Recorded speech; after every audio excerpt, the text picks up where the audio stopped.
Nós realizamos a cada semestre um evento chamado Aulas Magnas. Então, no decorrer dessas semanas iniciais do curso de Direito, nós assistimos a algumas palestras com alguns profissionais bastante destacados. Nós os trouxemos até aqui e eles nos brindaram com essas lições magníficas. Hoje estamos encerrando este primeiro ciclo de 2023 e estamos encerrando esse ciclo de 2023 das aulas magnas com chave de ouro. Eu tenho aqui a presença do Dr. André Cavalcante, a quem eu tive a honra de conhecer, nos tornamos aí amigos, já nos encontramos algumas vezes, e uma pessoa notável em tudo que faz, e eu o convidei para ele compartilhar um pouquinho com vocês da experiência dele nesse sentido. Então, ele é procurador federal, cedido ao Superior Tribunal de Justiça para o exercício do cargo de assessor de ministro, professor da pós-graduação da Faculdade Presbiteriana Mackenzie, aqui em Brasília, mestre em Direito pela UNB, especialista em Direito Processual Civil pela Universidade Católica de Pernambuco, viu que ele gosta mesmo de processo civil, que a gente estava conversando sobre isso, especialista em Direito da Concorrência pela FGV, graduado em Direito pela Universidade Federal de Pernambuco. O doutor André é da Bela Recife, não é? E ele vai trazer uma palavrinha para vocês. Agradeço a presença de todos, aos nossos colegas que cá estão também, tá certo? Vamos ter uma excelente manhã. Por favor, André.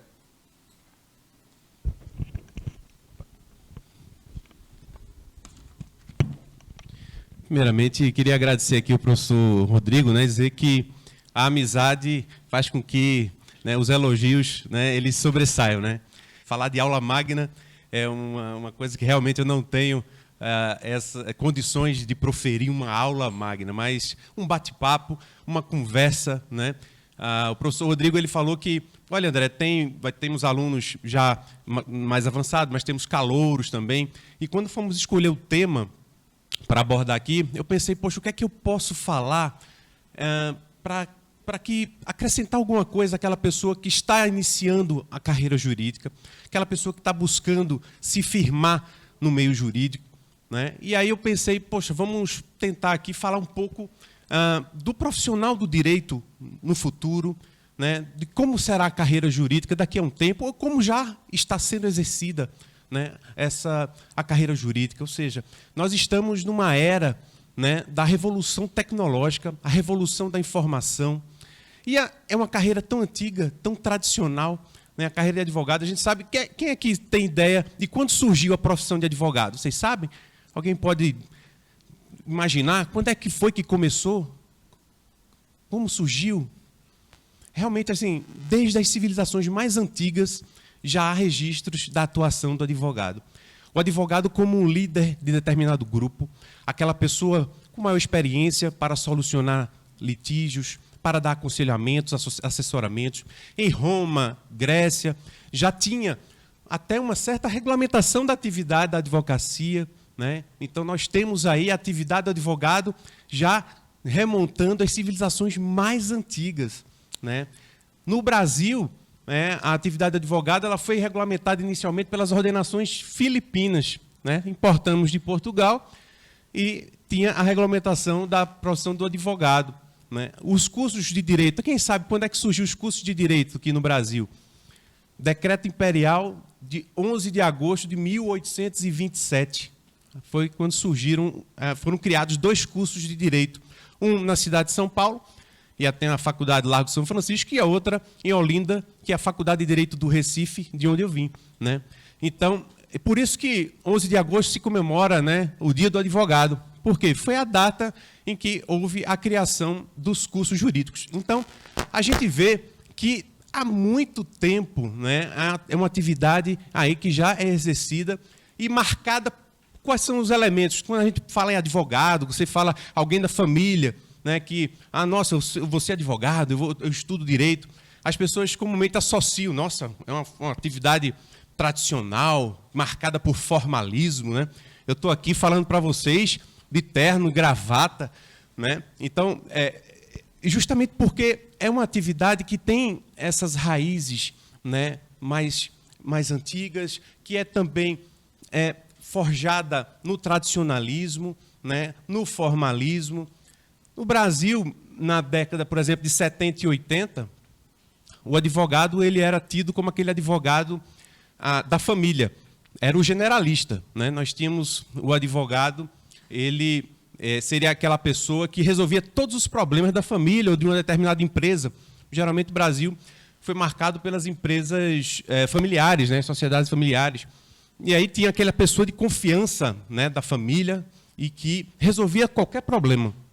Então o advogado ele tem que ser generalista. As petições elas eram como datilografadas, né? Você tinha um papel carbono, né, que você datilografava a petição para ela poder sair, né? Então, a atividade era bem diferente do que a gente imagina hoje, né? Na década de 90 já houve mais uma necessidade de se especializar. Então, nós tínhamos aí advogados especializados na área tributária, na área trabalhista, na área civil, né? Aí a gente vem aqui para os anos 2000, né? Já temos aí um desenvolvimento um pouquinho das redes, um pouco da internet e tal, ainda ali.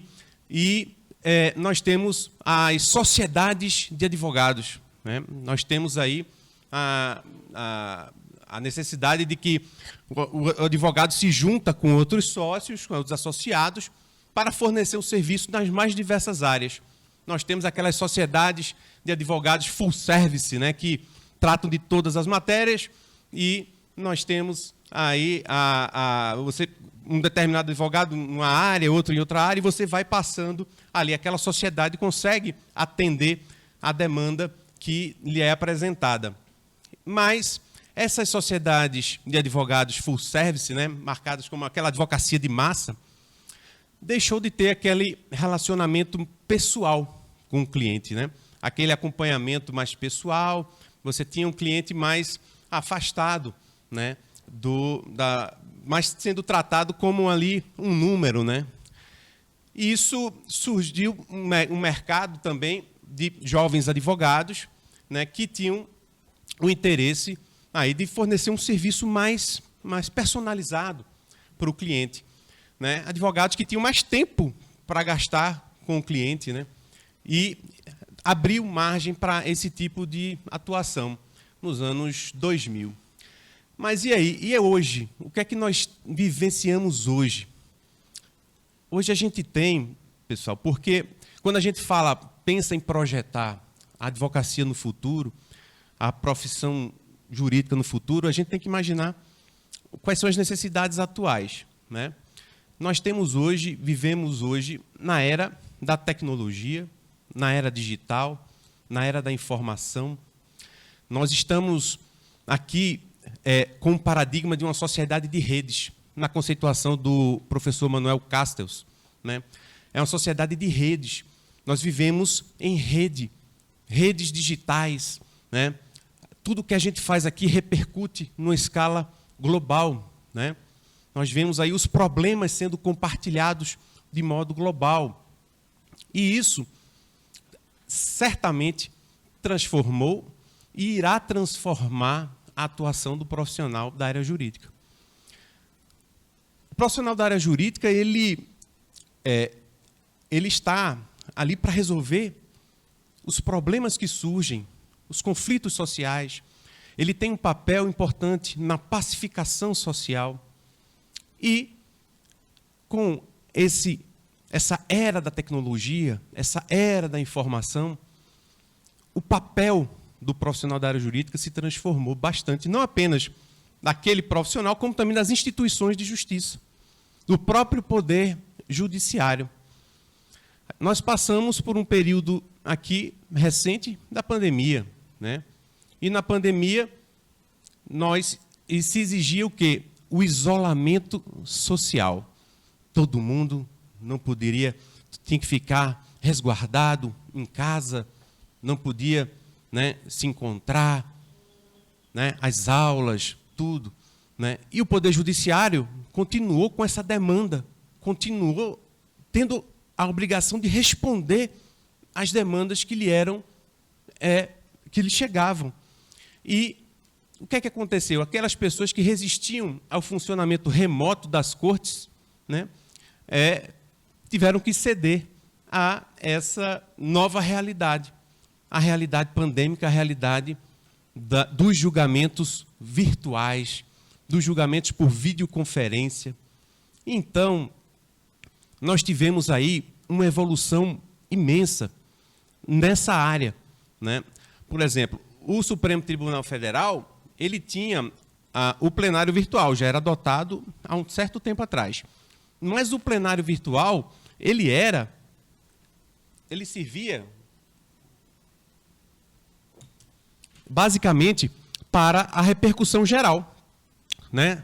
Vocês sabem que o recurso extraordinário, emenda constitucional número 45, lá 2004, previu como requisito para a interposição do recurso extraordinário a repercussão geral.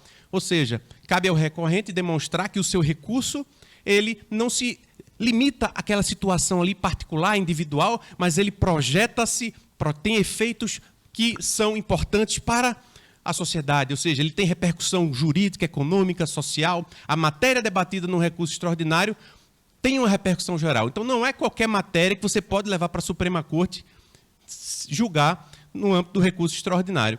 E o plenário virtual foi um instrumento importante que o Supremo implementou para, inicialmente, apreciar se determinada matéria teria ou não repercussão geral para análise no âmbito do recurso extraordinário.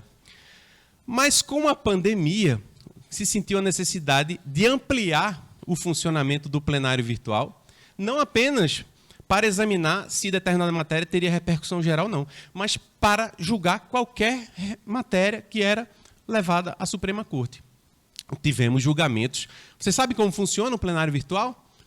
Vocês têm a matéria pautada no plenário virtual, há um período em que a matéria, o relator apresenta o voto, em que aquele voto fica disponível para os pares, e há um determinado período em que aquele voto está sob apreciação. E aquele voto, e vão sendo alocados os outros votos, né? Há possibilidade de sustentações orais. O advogado ele pode gravar a sustentação oral, né? A sustentação oral, e os ministros têm acesso à sustentação oral, e aquele julgamento é feito, né, no plenário virtual. Há uma grande discussão no plenário virtual, né, se aí a função do advogado de interferir imediatamente no julgamento, se isso não ficaria comprometido, né, em face do plenário virtual. Já outros advogados me falam, olha, André, eu até gosto do plenário virtual porque eu tenho mais tempo de trabalhar. Eu já vou sabendo os votos, em que sentido estão, eu já sei qual é a sequência dos votos e vou podendo trabalhar com aqueles ministros, aqueles meus argumentos que são favoráveis à minha tese. Que no julgamento, ali o período é muito curto, né? O período ali, você tem ali a matéria, o seu processo é chamado, você faz uma sustentação oral e a matéria já é julgada. No plenário virtual, nós temos a possibilidade desse julgamento aí mais arrastado, digamos, né? Com mais tempo. Mas outros não, preferem o julgamento ali presencial. Mas o plenário virtual ele tem uma característica. Se qualquer ministro ele destacar o processo sai do plenário virtual e vai para o julgamento presencial, né? Então, o plenário virtual ele foi uma importante ferramenta para o Supremo Tribunal Federal dar conta dos processos que lhe foram submetidos, especialmente no período da pandemia. Houve ampliação, né, então, do plenário virtual. As sessões por videoconferência também, você vê, não confunda o plenário virtual com sessões por videoconferência. Uma coisa são as sessões por videoconferência, né, que são aquelas sessões que a gente vê por meio de plataformas como o Zoom, por exemplo. Nós temos aí os julgamentos sendo realizados por videoconferência. O advogado entra na sala virtual, participa do julgamento, tal. O julgamento é realizado naquele momento, né, de forma síncrona. Já o plenário virtual, o julgamento é feito de forma assíncrona, ou seja, você tem um determinado período, o processo é pautado e há um período que aquele voto é submetido ao crivo dos demais ministros. Então, na pandemia, houve a ampliação do plenário virtual no Supremo e houve também a institucionalização das videoconferências, das sessões por videoconferência. E não foi só isso não foi por aí, não só no Supremo, mas todos os tribunais adotaram as sessões por videoconferência. As audiências também por videoconferência, né? Tanto é que agora o CNJ editou uma resolução para regulamentar isso, para fazer com que o pessoal retorne, que muitos magistrados, né, eles meio que se acostumaram com o atendimento por videoconferência, e principalmente nas cidades do interior, né, a gente sabe que as carreiras jurídicas, né, os magistrados, tal, geralmente vêm de outras cidades e se deslocam até aquela cidade menor, né, para exercer a sua função. E aí, na pandemia, se acostumaram a realizar os atendimentos por videoconferência e agora não querem voltar aí a atender presencialmente. Tanto é que o CNJ agora já editou uma resolução, né, para que haja um retorno desses profissionais ao atendimento presencial, né, que também é importante, né? Quem estuda processo civil conhece bem o princípio da identidade física do juiz, né? Então, o quanto é importante você ter ali numa audiência de instrução, principalmente, você inquirir uma testemunha, você sentir, né, ali se aquela pessoa realmente está falando a verdade, se aquela pessoa está, né, mentindo, se está colocando aí uma tese absurda. Então, o que pela videoconferência, em tese, a gente não consegue. Embora tem até informações que tem aplicativos, né, que conseguem, pela própria análise da expressão facial, do tom de voz, verificar se aquilo que a pessoa está falando é verdade ou não, né, se a pessoa está sendo ali autêntica, né, naquele depoimento. Então, nós temos então a pandemia que contribuiu imensamente, né, para, embora toda a tragédia da pandemia, né, teve um lado positivo dela, que foi permitir que novas práticas no âmbito do judiciário, né, se desenvolvesse com o uso de ferramentas tecnológicas, com o uso de tecnologia, para permitir aprimorar, né, a atividade jurisdicional. No âmbito do CNJ, foi lançado o programa Justiça 4.0, junto com o Conselho da Justiça Federal, o PNUD, né, Programa Nacional das Nações Unidas. Então, foi lançado a plataforma Justiça, o programa Justiça 4.0. E nós temos várias ações no âmbito da Justiça 4.0. Nós temos, por exemplo, a possibilidade de atuação por balcões virtuais, que é o atendimento ao público por meio de balcões virtuais. Nós temos o aprimoramento de técnicas, de sistemas de inteligência artificial para julgamento, tratamento de dados, né? Hoje, no judiciário, temos alguns programas que eles já dão uma decisão para o servidor, simplesmente, com base nas informações do recurso, ele já elabora a decisão de maneira automática. E aí, cabe ao servidor, o magistrado, né, examinar se realmente aquilo corresponde à realidade e fazer uma atividade mais de conferência, né, para lidar com o volume de processos. Né? Então, o programa Justiça 4.0, ele vem para implementar ações justamente para aprimorar o desenvolvimento tecnológico, né, e aprimorar a atividade jurisdicional por meio de ferramentas tecnológicas. Né? Então, nós temos também a questão do processo judicial eletrônico. Né? O processo judicial eletrônico é interessante que nós temos foi lá na 5ª Região que se desenvolveu o PJE, e outros tribunais também fizeram seus próprios programas, né, para o processo judicial eletrônico. E aí, lá no Sul, tem um outro programa. Lá na 5ª Região, lá em Pernambuco, tem um programa. E esses programas, eles não conversavam entre si, né? Cada um, o advogado que tinha que militar, né, em diferentes regiões, tinha que se adaptar a cada situação e esses programas não conversavam. E o CNJ, verificando isso, né, já adotou como ação aí, no âmbito do programa Justiça 4.0, implementar a ação que esses programas passem a conversar realmente, né? Para que a gente haja... no judiciário, tudo hoje é com base em estudo de dados, informações, né? E aí a gente pode prever certos comportamentos, traçar estratégias, traçar planejamento. Então, o programa Justiça 4.0, ele trouxe uma série de ações. Tem um sistema também de tutela de bens, né? Por exemplo, bens depositados em juízo, né? Então, há um sistema para saber, olha, o bem está perecendo, não está, nós temos aí uma dificuldade nisso. A questão da própria execução, né? A execução, ela já tem, como é um procedimento muito padronizado, nós já temos o passo a passo da execução praticamente automático, né? Então, nós temos aí a execução, né, como a utilização de ferramentas. E a tecnologia, a área da revolução, essa revolução da informação e tal, propiciou, então, mudanças, não apenas no judiciário, mas propiciou também mudanças na função do advogado, né? Então, nós temos o advogado, né? Como é que essa atuação do profissional de direito se dá no futuro?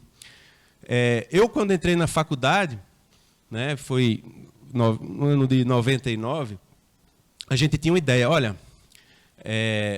eu vou fazer concurso, os colegas, eu vou exercer a advocacia, né? E era bem definida, né, essas funções. Ou a gente estudava para concurso, tal. O que é que a gente buscava no curso de Direito? A gente buscava aprender o máximo, a gente buscava ser uma pessoa ali que poderia ser conceituada por seu conhecimento técnico, né, pelo seu conhecimento das leis, enfim.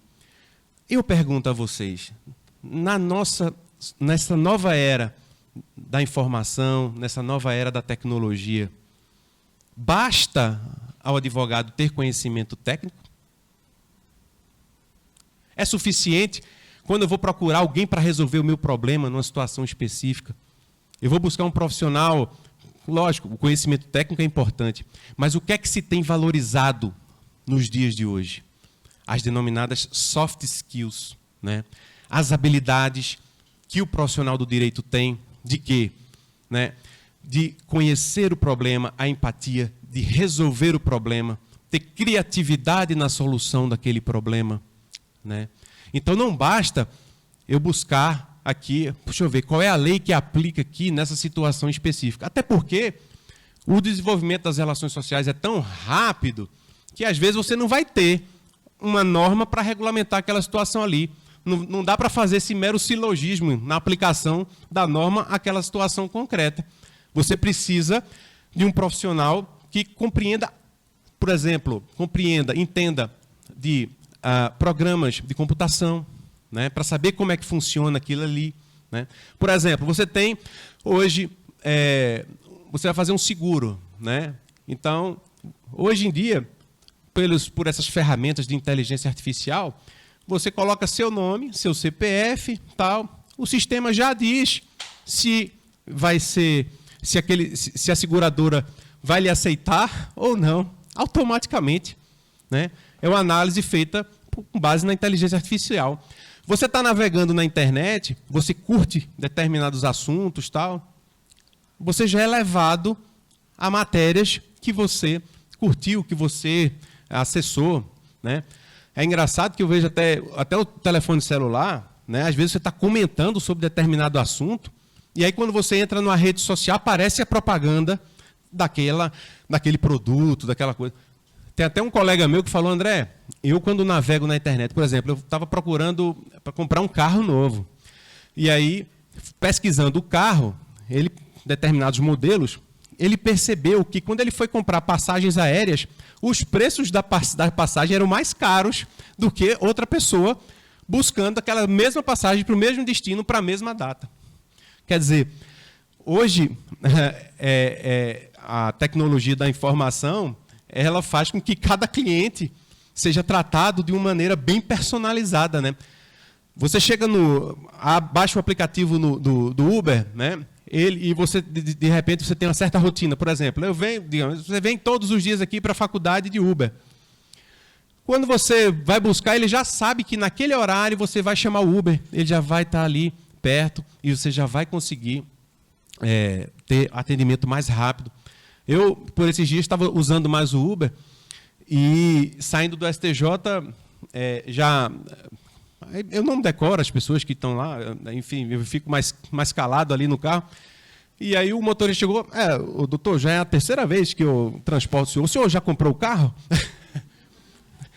Quer dizer, então, nós vivemos hoje nessa sociedade da informação, na era da tecnologia, em que nós estamos muito expostos, né? Expostos a tudo. E aí vem outras necessidades do profissional do direito, do profissional da área jurídica. Não só a atividade do advogado, ou seja, o advogado que vai militar em juízo, que vai entrar... A gente tem uma cultura muito da litigiosidade, né? Tem qualquer problema? Vou entrar com ação, vou entrar com ação. Às vezes a ação não é o melhor instrumento para você atender aquela demanda. Às vezes uma conciliação é a melhor alternativa. Se você conseguir compor aquele conflito ali, você que tiver habilidade na conciliação, buscar com que as partes entrem num acordo, você resolve o problema de uma maneira mais rápida e mais eficiente. Porque quando a gente leva determinado caso ao judiciário, sempre alguém vai ficar insatisfeito, né? Os magistrados com quem eu trabalho, eu faço, minha função aqui é desagradar alguém. Porque o magistrado ele tem que julgar. O magistrado ele precisa decidir em favor de A ou de B, né? Há a proibição do non-liquid, ou seja, chegou a questão no judiciário, ele tem que decidir. Tem certas questões que a gente faz, eu não queria que tivesse chegado essa questão aqui, eu não queria decidir sobre isso, né? Até questões, né, dramáticas, envolvendo menores, tal, e é uma situação, né, muito... Que deixa um judiciário, por que não se conseguiu resolver ali, né, num consenso, tal. Então, com base nisso tudo, nós temos outras profissões que não apenas aquelas profissões tradicionalmente aí, que vocês conhecem como advogado, juiz, delegado, né? Então, a área jurídica tem se desenvolvido, né, o mercado da área jurídica para que surjam outras profissões. Eu estava visitando no final de semana do SESI Lab, né? Fica ali na rodoviária, tem uma exposição muito interessante que trata do futuro das profissões. E eu lendo no primeiro painel que eu me deparei, aí eu li a seguinte informação. Numa janela de 10 a 30 anos, 85% das profissões serão novas, não são profissões conhecidas. Então, imagina, 85% das profissões não são as profissões que a gente tem hoje. Não são as profissões que a gente exerce hoje. São novas atividades, novas. Então, minha filha, por exemplo, eu tenho duas filhas. Uma tem 2 anos, fez 3 agora, e outra com 1 ano. Eu coloquei as meninas na escola, e a gente pensa, em que escola eu vou matricular minhas filhas, meus filhos, né? Não, eu vou com a escola que leve para isso aqui, ou que trabalhe mais esse lado. Mas eu não sei lá na frente o que é que vai ser exigido, quais são as habilidades que serão exigidas, qual é a atividade, qual é a profissão que ela irá exercer, se não existe ainda, né? 85% das profissões serão novas profissões, e não é diferente com o profissional da área jurídica. Aí você pensa, né, geralmente, quem está já no final do curso fala, a preocupação da pessoa é passar no exame da OAB, né? Nossa, eu quero passar no exame da OAB, porque depois que eu passar no exame da OAB está tudo resolvido e aí eu vou ser feliz. Aguardem. Então, vão surgir e estão surgindo novas profissões. Então, só algumas que eu anuncio para vocês assim. Nós temos a função do controller jurídico.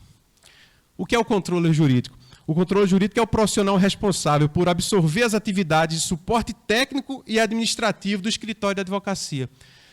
ou seja, a pessoa que vai gerenciar o escritório da advocacia, dando suporte técnico, administrativo, a figura do controller jurídico. Então, é uma nova profissão, depende de conhecimentos jurídicos, e que não é uma profissão dessas que a gente conhece, tradicionais, está sendo projetada essa nova atividade. Temos também os empreendedores de Lawtechs, né? Essas startups, Lawtechs, né? Aplicativos para aprimoramento da atividade, né, jurídica. Eu estava vendo uma palestra de um professor lá do Sul, e ele falou que um dia ele é advogado, tal, e ele foi fazer uma sustentação oral no tribunal. E, por meio de um aplicativo, né, de inteligência artificial, foi passado para ele um relatório, né, de qual o perfil de cada julgador e qual a tendência de cada julgador naquela matéria. Como se posiciona aquele julgador, se aquele julgador costuma abrir divergência ou não, se geralmente ele tem a tendência de seguir o relator, ou seja, né, ferramenta tecnológica, mudando a estratégia de atuação do advogado. A partir daí ele vai saber, né, quais são os pontos, quais são as fragilidades, qual é aquele argumento que convence aquela pessoa, né? Então, nós temos aí um aprimoramento, né, dessas ferramentas. E aí nós temos outras funções. Quem é que vai desenvolver esses aplicativos? Quem é que vai desenvolver esses softwares? Aí uma ampla margem de mercado para que profissionais que necessariamente precisam de ter conhecimento jurídico, mas também não só conhecimento jurídico. Nós temos a necessidade que o profissional tenha uma multidisciplinariedade, ou seja, ele conheça um pouco, né, da programação, conheça um pouco, né, de outros ramos, né, do conhecimento, que não apenas o direito, né. Outras profissões, gestor de privacidade. Olha aí, eu estava falando que nós estamos muito expostos, né? Estamos aqui, quem está abrindo o celular, quem está pesquisando alguma coisa, navegando, né, na internet, está sendo monitorado. Você, quando dá seu CPF lá no supermercado, você vai fazer as suas compras, né? Você dá seu CPF, o supermercado já está colocando todas aquelas informações no banco de dados. Eu hoje utilizo muito, e utilizei na pandemia, o Corner Shop.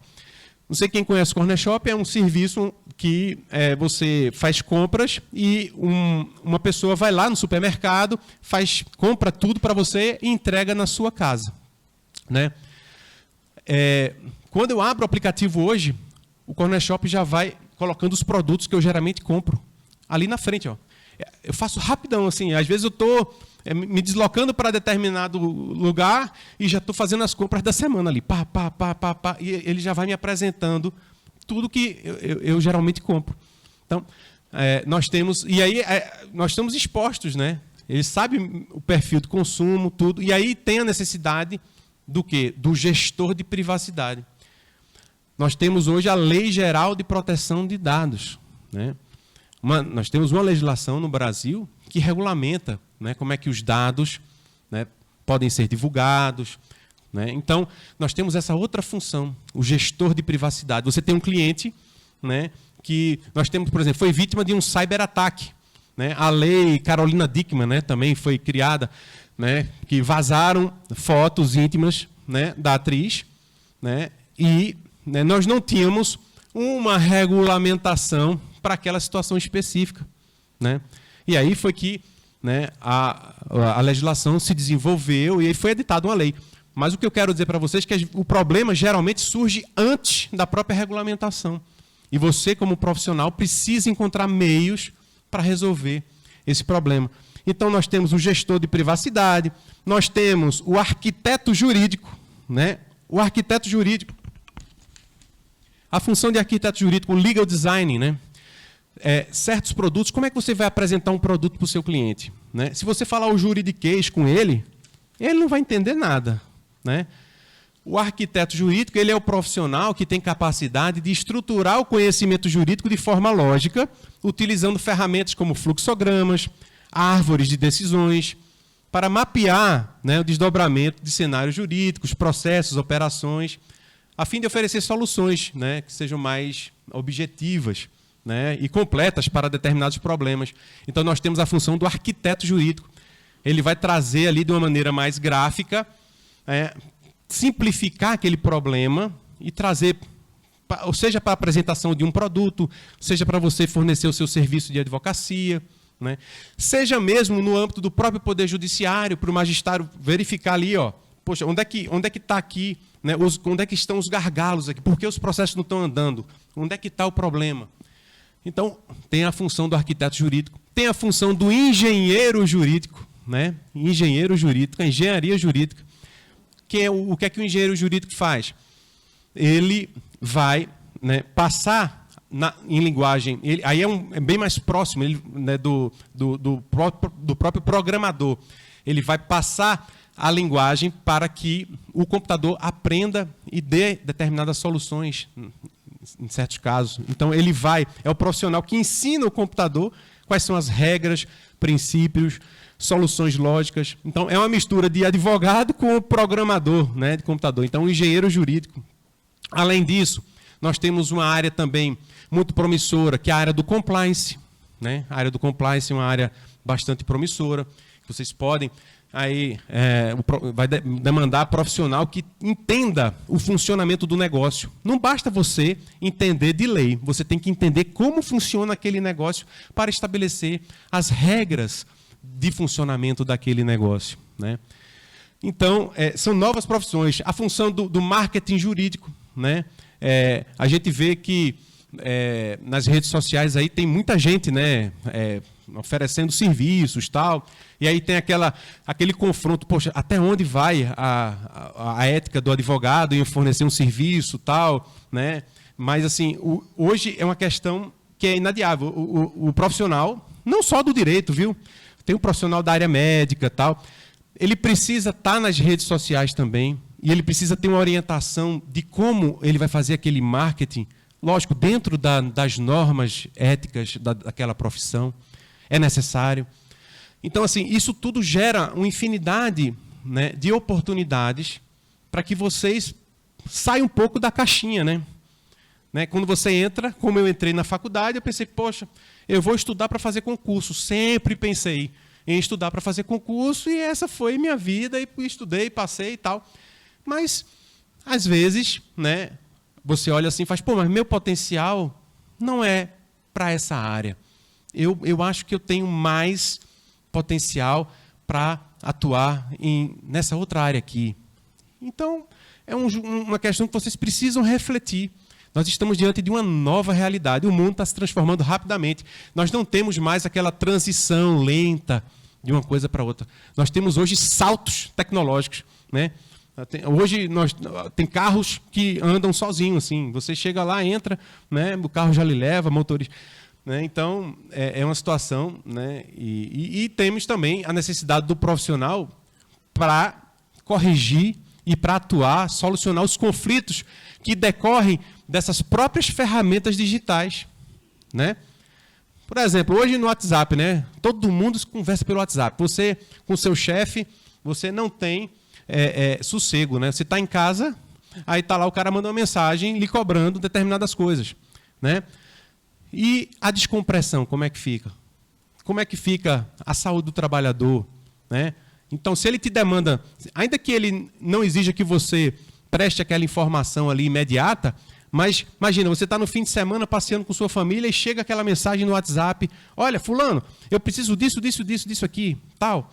Então, isso certamente vai surgir conflitos a partir daí dessas ferramentas tecnológicas e que os profissionais do direito precisam estar aptos para fornecer as soluções, né? Então, pessoal, então, o que é que eu queria destacar para vocês hoje aqui? Eu não sei como é que está o tempo. Eu não sou, lógico, não sou aquela pessoa mais tecnológica, né? Mas eu preciso, né, e senti a necessidade de avaliar isso, né? Porque daqui a um tempo as pessoas não vão mais querer contar com os meus serviços se eu não tiver atualizado com as novas tendências. Hoje não é uma questão de você querer, é uma questão de necessidade. Você precisa estar atualizado, você precisa estar bem informado de tudo, né? E nós temos aí algumas características, como eu falei, desse profissional do direito no futuro, né?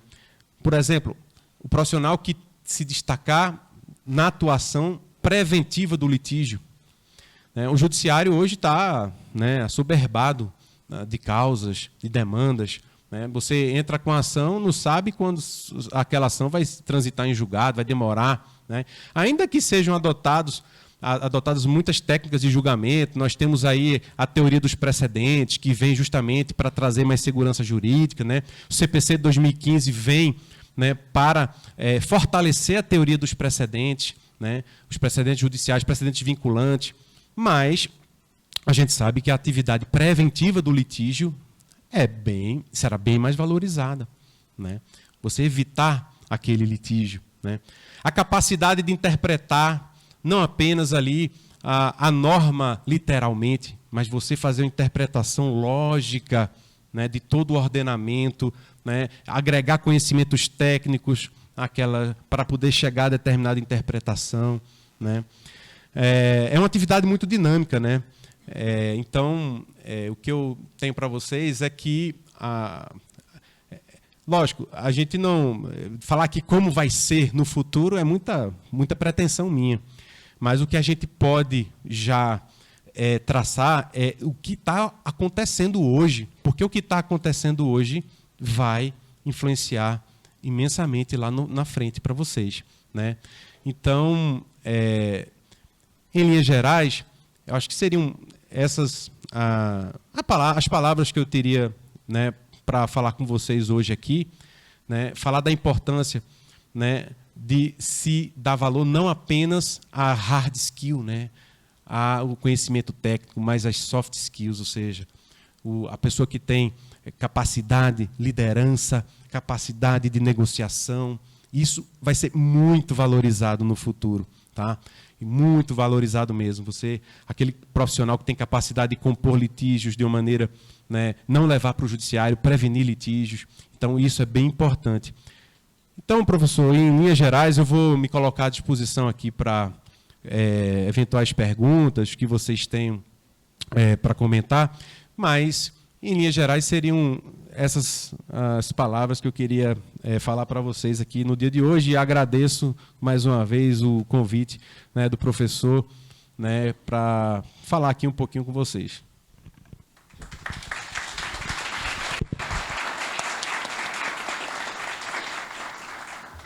Muito obrigado, doutor André, por esse papo, essa conversa tão legal, tão bacana, tão acessível aqui para todos nós, não é? Na sua fala, duas coisas me chamaram a atenção. Essa conjugação que o senhor fez com a tecnologia. Nós tivemos a oportunidade, há uns 2 anos atrás, a professora Camila está aqui, em preparar uma obra intitulada Direito, Tecnologia e Telecomunicações. Então, nós fomos capazes de observar como surgiram novos ramos do direito, em função da tecnologia. Hoje nós falamos de direito às telecomunicações, escrevi sobre direito aos satélites, tá? Temos biodireito, temos direito à aviação civil, só para a gente imaginar, né? Em 1901 a gente não tinha carro. 70 anos depois nós tiramos os pés do chão e colocamos na Lua. Então estamos aí perambulando pelo planeta Terra há 150 mil anos, como eu sempre digo, o Homo sapiens está aí, mas foi só no século XX, numa janela de 70 anos, que nós fomos realmente capazes de promover assim grandes transformações. Isso aconteceu e isso afeta de uma forma muito célere e dinâmica o universo do direito.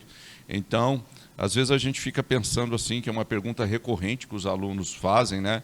Será que o avanço da tecnologia vai tolir um pouco a nossa atividade, as nossas carreiras que estamos projetando, as quais nós estamos intentando construir? Eu acho que não.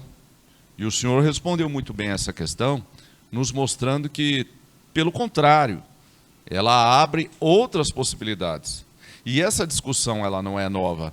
Na Revolução Industrial, na Inglaterra, pensava-se assim: o surgimento das máquinas vai ser responsável por acabar com uma série de profissões.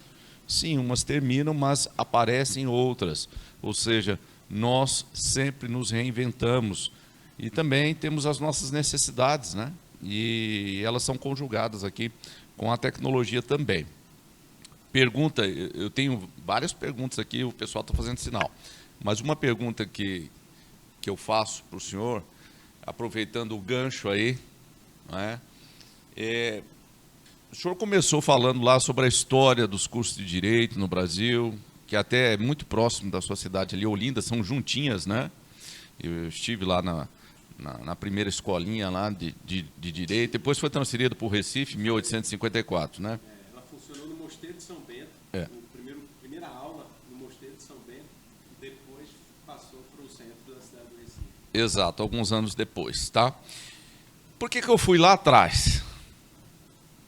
Para dizer que a nossa cultura jurídica, ela é responsável pela construção de profissionais tendentes a trabalhar no contencioso. É parte da nossa cultura jurídica latina. Nós preparamos vocês para o contencioso. Só que nós vivemos uma mudança de paradigmas muito grande. Nós estamos aí assumindo os passos que o Common Law, lá atrás, há muito tempo atrás, já percorre. A ideia de fazer acordos. Então nós temos que ter mais habilidades hoje em dia. Nós temos que ter empatia, realmente ele usou essa palavra, sentar com as pessoas e conjugar ideias e harmonizar discursos e chegar a uma conclusão e evitar muitas vezes o conflito. Então, outras possibilidades surgem aí nas carreiras jurídicas. Então, ele foi o primeiro, esse colega querido nosso aqui, a levantar a mão. Estou ansioso, vou passar para ele. Depois, se alguém tiver mais alguma pergunta, vou abusar do seu tempo, doutor. Sei que o senhor tem uma agenda assim, e já sou imensamente grato aí, sem embargo, a nossa amizade, por ter cedido um pouquinho da sua manhã de sexta-feira aqui para estar conosco, não é? Não precisa, não. André, gratidão por estar aqui conosco nessa manhã. A minha pergunta é sobre esse tipo de ferramenta que o Judiciário tem adotado nas decisões. Se esse tipo de ferramenta ele já está disponível em todas as bases, todas as comarcas, ou se aquela base determinada tem que requerer esse tipo de instalação, ferramenta, de software, para que possa já ter uma decisão ali feita por um programa de inteligência artificial que ajuda, né, a celeridade processual. A gente sabe que o nosso país é um país continental, né? E temos problemas aí em vários locais, né? Mas o programa Justiça 4.0, implementado pelo CNJ, tem esse viés de construir e permitir que essas ferramentas sejam compartilhadas no âmbito de todo o Poder Judiciário, né? Então, hoje, aquela vara que desejar ter um aprimoramento do desenvolvimento tecnológico, pode sim se comunicar com o CNJ, buscar o treinamento, porque assim, não é simples. Trabalhar com ferramentas tecnológicas exige uma preparação, né? Não apenas do magistrado, mas de todo o corpo de servidores, dos advogados, todo mundo que vai ser influenciado com aquela ferramenta, que vai, né, sofrer os impactos daquela ferramenta. Então, eu confesso que hoje essas ferramentas de inteligência artificial não estão propagadas nacionalmente, não. Tá? É uma ideia de futuro, é uma questão que vai se aprimorando, né, com o passar do tempo, mas esses planos, essas ações que são implementadas pelo CNJ em âmbito nacional, prestam-se justamente para isso, para permitir que haja um maior desenvolvimento em termos nacionais, né? Então, quando ele fala uniformizar o próprio sistema do processo judicial eletrônico, né, é uma questão que é importante, né, e as próprias ferramentas também de julgamento, né. A gente sabe que nem aqui o STF utiliza uma ferramenta, o STJ utiliza outra. O STF usa, por exemplo, o sistema Victor, que ele sugere, que é em homenagem ao ministro Victor Nunes Leal, que sugere decisões, né? Então, hoje em dia, como não sei quem trabalha nos tribunais superiores aqui, quem tem experiência em tribunal superior, quem mais profere decisão é a presidência tanto do Supremo como do STJ. Então, existem núcleos, né, que são núcleos de gerenciamento, né, no âmbito da presidência desses órgãos, que é quem resolve a maioria dos processos. Então, nesses casos são utilizadas ferramentas de inteligência artificial, sim. Tá? Então, chega a ser o recurso. Lógico que hoje não há um sistema assim, completamente automatizado. Ele depende de servidores que alimentam de informações aquele sistema, e a partir daquelas informações, o sistema ele sugere determinada decisão, que já são feitos os modelos, e aí o sistema puxa aquele modelo e aplica naquele caso concreto, traçando com base nessa análise toda de dados e informações. Mas assim, você veja que depende de alguém estar inserindo aquela informação. A ideia que haja um desenvolvimento é que o próprio advogado, quando ele vai entrar com sua demanda, com seu recurso, ele já preencha certos formulários, digamos assim, e que ele já traga, né, facilite essa... porque assim, essa informação ela é feita pelo servidor, não pelo advogado. E o advogado, né, às vezes, ele fica ali, se ele pudesse colocar aquela informação, talvez ele tivesse uma decisão num outro sentido, uma decisão favorável. Então, é um desafio ainda, né? Há uma questão também muito importante, né, que se fala da opacidade dos algoritmos, né? Ou seja, tem pessoas que querem, olha, eu quero ter acesso ao algoritmo, porque eu não sei como é que funciona isso aí, como é que essa decisão foi tomada nesse sentido, não sei qual é o padrão de julgamento, né? Eu quero ter acesso aos algoritmos, né? E aí hoje em dia ainda não se tem, né? Porque se fala, olha, se eu der o acesso aqui para você, vai ter uma quebra da minha segurança. Então, é a questão transparência versus segurança, né? Então, é um debate, veja só, esse é um debate atual, é um debate que está ocorrendo agora, né? E aí vocês precisam ter ciência disso, né? Então, você que está ali só na legislação, né, estudando para a sua prova da OAB ali, lendo o Código de Processo Civil, o Código Civil e tal, é ótimo, é necessário que você passe no exame da OAB, é uma exigência e você precisa seguir, mas você não pode, assim, que às vezes se passa a ideia de que aquilo ali vai resolver a sua vida e que você não vai ter mais nenhum problema, você passando naquela prova ali, não, é ali onde vai começar a sua atuação e você precisa estar atento a essas mudanças. Então, é um desafio, né? É um desafio essa questão aí, e ainda nós estamos engatinhando, né? Ainda que nós temos aqui em Brasília os tribunais superiores já num estágio um pouco mais avançado na implementação dessas ferramentas, né? Mas no Brasil a gente está engatinhando ainda.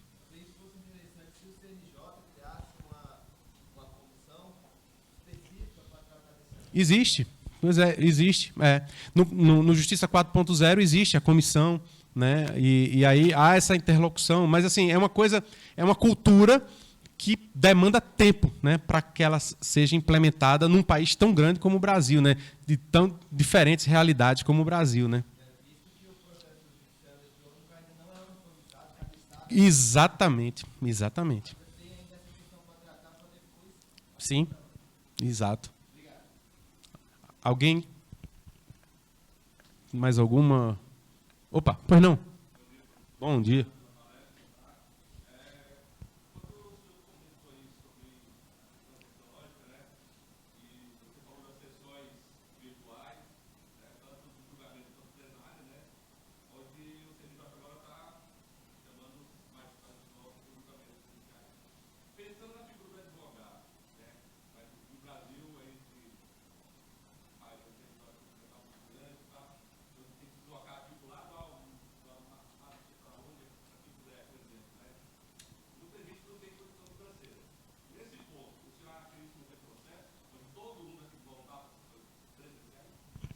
Olha, eu acho assim, eu acho que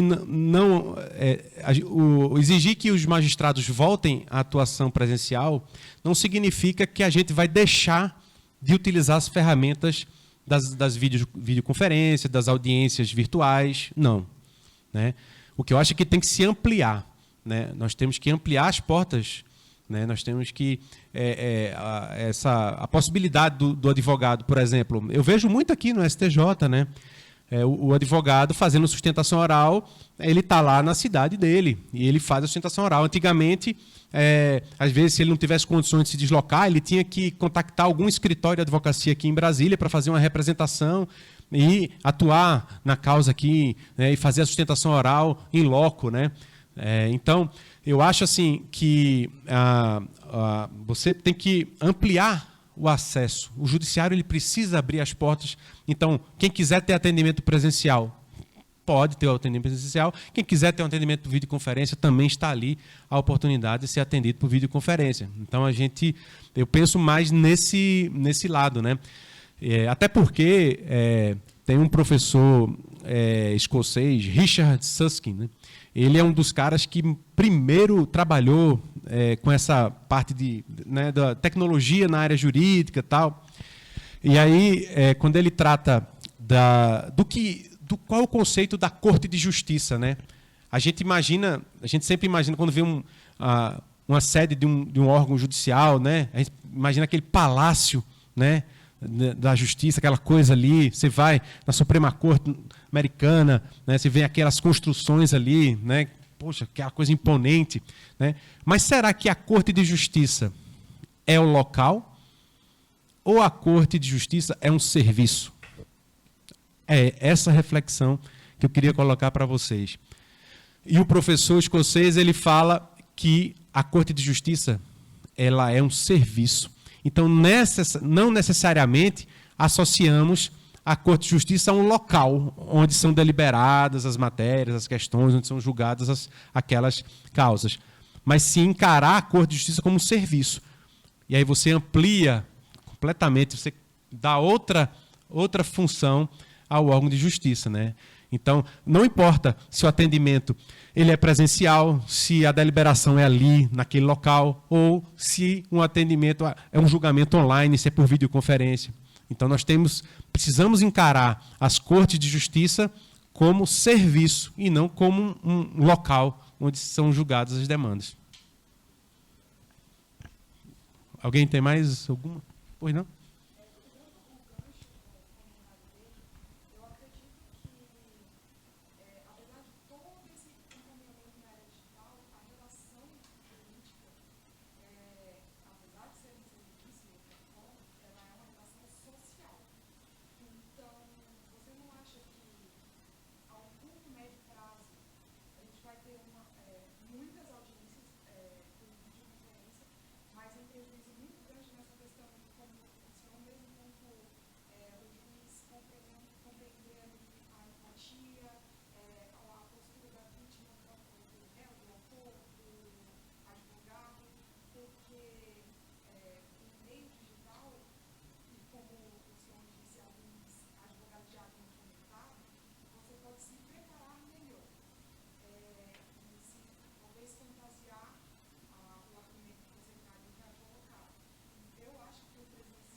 A pergunta dela é muito boa, né? Eu acredito na complementaridade. Eu acho que a gente não pode pensar presencial ou virtual como coisas excludentes. Eu acho que são meios que são complementares. Eventualmente, você pode ter uma matéria mais sensível, uma questão mais sensível, que demande realmente que aquela questão haja ali uma maior proximidade, que haja o tratamento ali de uma maneira, digamos, meio de uma audiência presencial. Mas você pode ter questões que, a rigor, não precisam disso, né? Que, ao contrário, a gente fornecer outros meios, você justamente vai ampliar o acesso. Você vai facilitar o acesso, né, ao judiciário, né? Então, eu acho que essa é a ideia assim, que a gente deve encarar, né, como pontos que são complementares, né, não excludentes. A gente sempre costuma dizer, não, isso aqui tem que ser assim ou é desse jeito. Por que não os dois? Tá? Então, acho que essa é a lógica que a gente precisa ter, né?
Sim.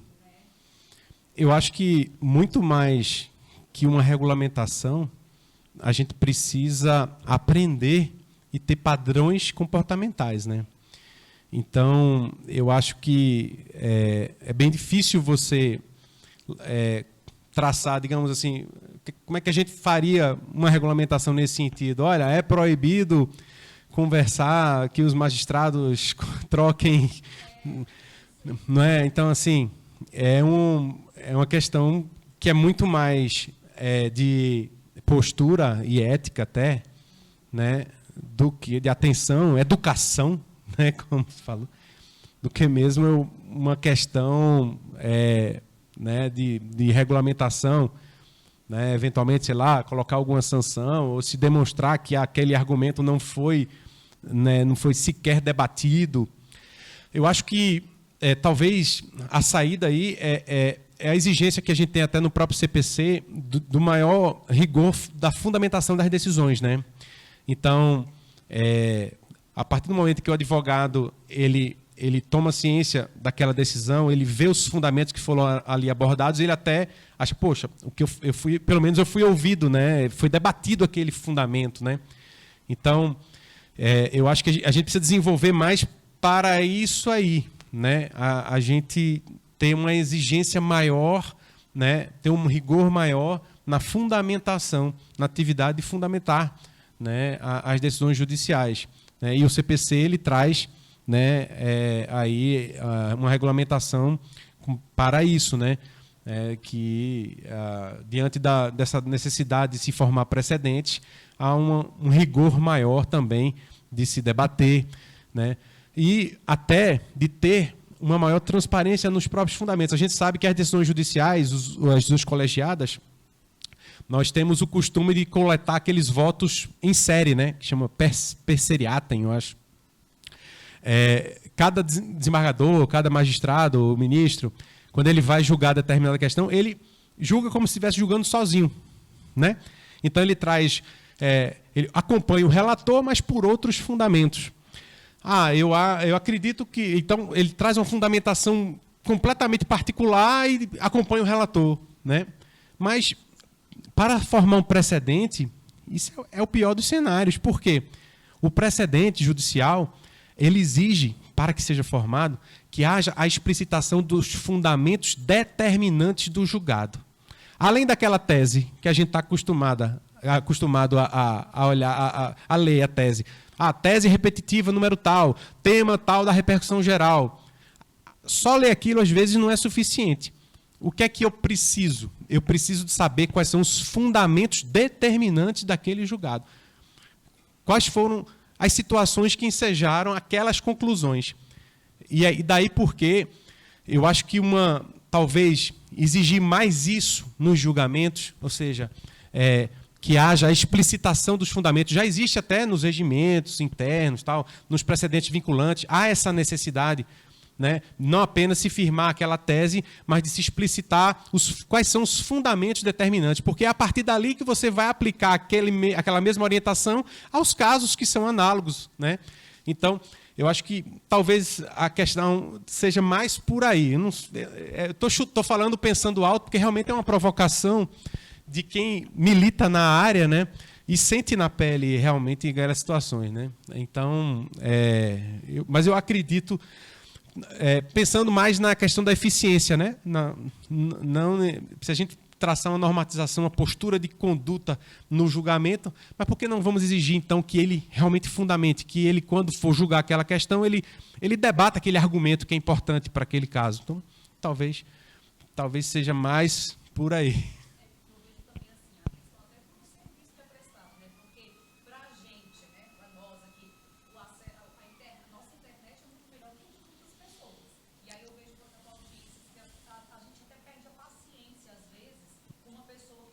Caindo, né?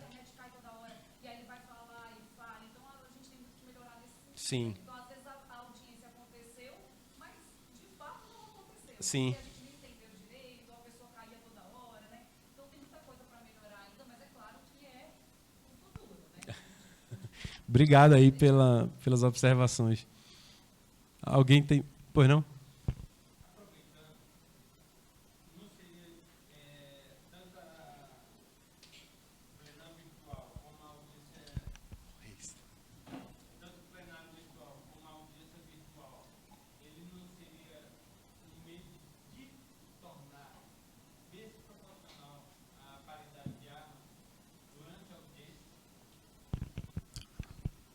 Como assim? Durante a audiência ou no julgamento? No caso, por exemplo, da internet. Certo. A internet da parte de ré não é tão boa quanto a internet do cidadão. Aquela situação torna aquela audiência menos justa. É uma reflexão importante também, né? Mas, por outro lado, você tem a facilitação, né, de que o advogado está em qualquer lugar do país, ele possa estar presente numa audiência que talvez ele não tivesse acesso. Ele precisasse comprar uma passagem de avião aqui para Brasília, por exemplo, para participar do julgamento. Às vezes o cliente não tem recursos para fazer com que o advogado, né, vá representá-lo aqui nas cortes superiores, por exemplo.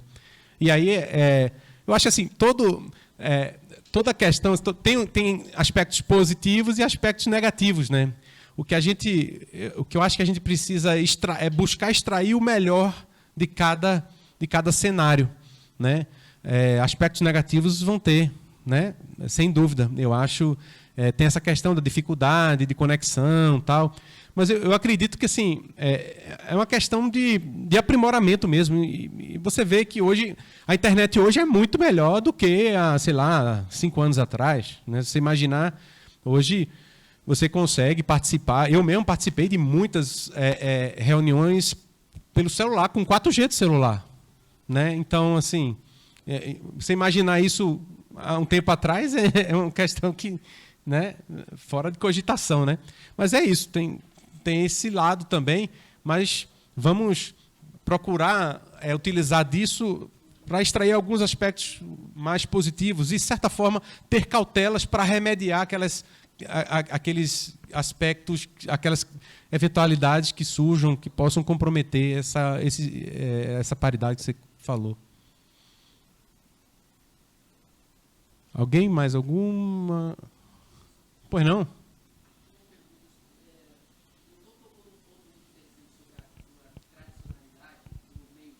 Sim.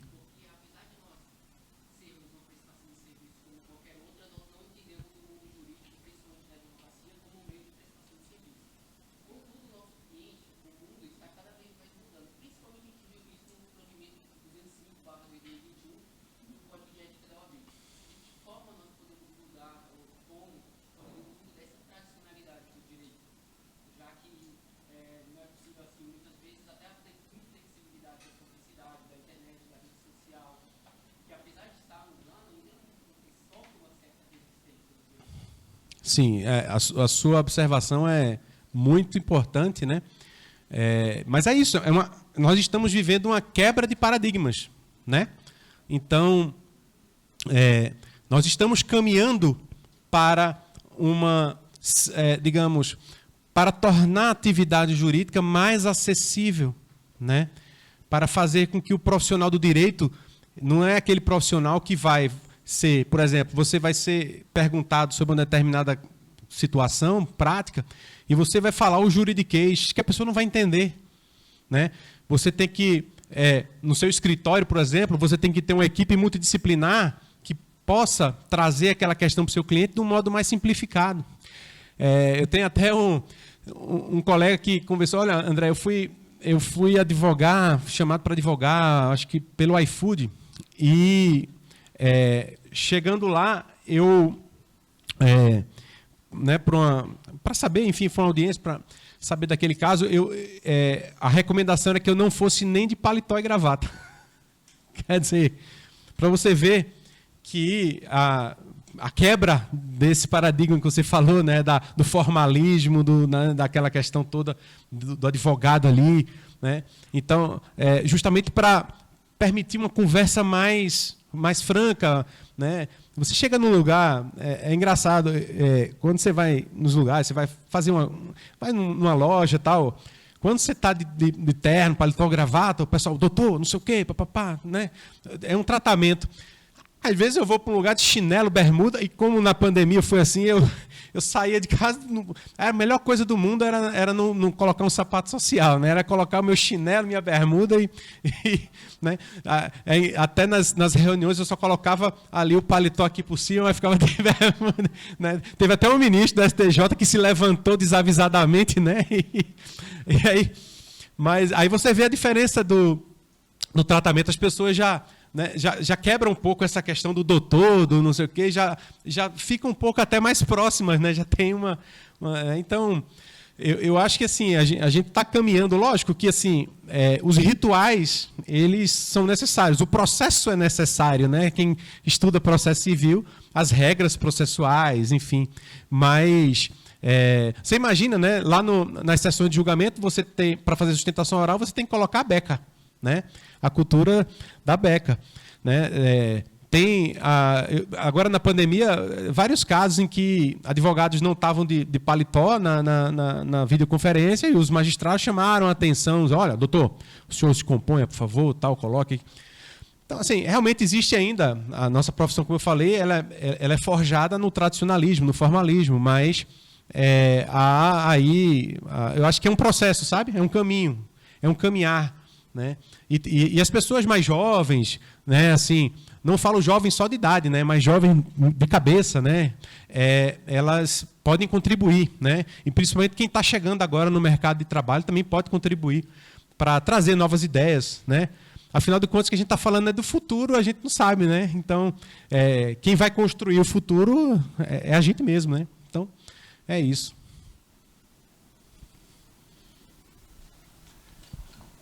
Então, nosso querido André nos brindou com uma palestra bastante interessante, rendeu bastante. É um debate que está aberto, né? Em função das coisas. Eu vi a pergunta do Daniel. Eu entrei na faculdade de Direito em 91. No primeiro semestre, lá em IED, eu ouvi 3 palavrinhas do professor: conciliação, mediação e arbitragem. E o meu professor já se antecipou e disse: isso é lá do common law, gente. Isso não vai dar certo no Brasil. Por que eu estou falando isso? Estou até com a Camila aqui, que pode nos assessorar nesse sentido. As coisas começaram a andar, Camila, me corrija, tá? Por favor, esteja bem à vontade. Há 12, 13 anos atrás, no máximo? Eu acho que desde 2010, quando veio a resolução do CNJ, começou a mudar esse pensamento. Então tem 13 anos, né? E o que a gente... Exato, mais ou menos, eu chutei aqui. Então, o que a gente aprende com isso, Daniel? Em função da sua pergunta, a cultura é algo que demora a ser modelada. É difícil dimensionar um tempo para estabelecer os marcos, as diretrizes, os referenciais em que as coisas começam a acontecer de fato. Depende. Mas as coisas estão se transformando com celeridade, estão mudando? Sim. Agora, mais ainda, principalmente nesse campo da tecnologia. Exato. A coisa está mais rápida, a gente sente isso, né? Então, meus queridos, eu tenho alunos do 10º aqui, eu falei isso para o professor André, nós estabelecemos um convênio com a Unilassalle, então nós estamos iniciando o nosso mestrado já, em breve teremos palestras, viu?